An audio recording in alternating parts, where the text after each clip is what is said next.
when we go into an elbow contact position, like the double neck collar. I want both hands to make contact. I want my hands on top. I'm just feeling where there's a give. And once I feel that give, I'm just gonna turn. So what we're gonna talk about quickly is just hand sensitivity training for elbow game. Because one of the big things with the elbows is that people try to force too much of the elbow from the outside. And this is a bad habit that's been created from just working this in pad work, but not really understanding how it works in clinch. So one big thing that I always explain to people, people think of clinch as starting when we go into an elbow contact position, like the double neck collar or a head and inside arm position. But really, clinch starts right when we make contact with the hands. And this is something that's super important to understand, because with elbows, you have both hands that you have to navigate. Now, what people get in the habit of, because they're so used to always attacking a pad without any barrier, is they're used to this big open movement. This becomes a problem once you have hands involved, because now they don't have this ability to just throw it at will. They're waiting for this big opportunity for it to be down, but that doesn't happen as often. Or they try to force the hand down. And that is actually the wrong maneuver. To try to force it down, Anthony will register that I'm trying to force it down, and he's gonna force it back up, and it creates a lot of jamming positions.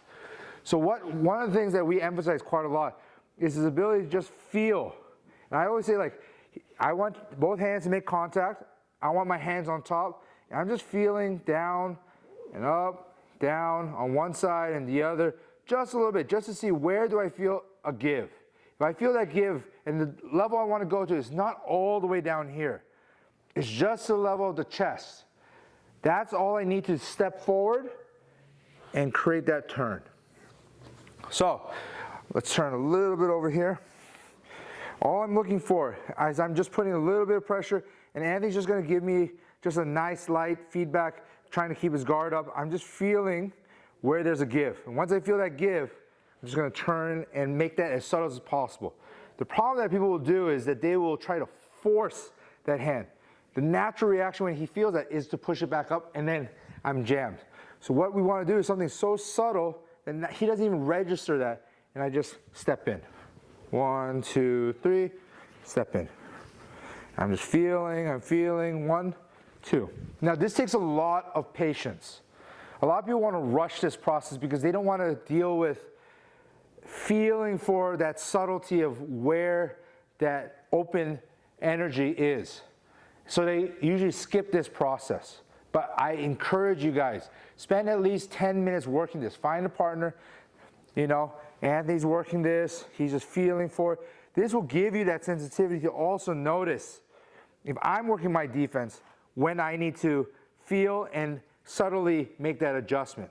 But working first the offense, that he feels that, he goes.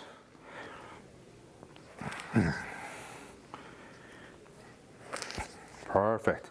One additional note to use for this important hand control clinch position is to feel that when I feel there's nothing giving. So this is typical of like a K1 suffer who holds a high guard and he just holds that up high, doesn't let me get anything, is to just go for the knee to open up one of those positions. So that little bit of a input, even if he can take it and stomach it, it doesn't have to necessarily create a big exhale. But if he just feels that, he's naturally going to focus his energy down to his abs.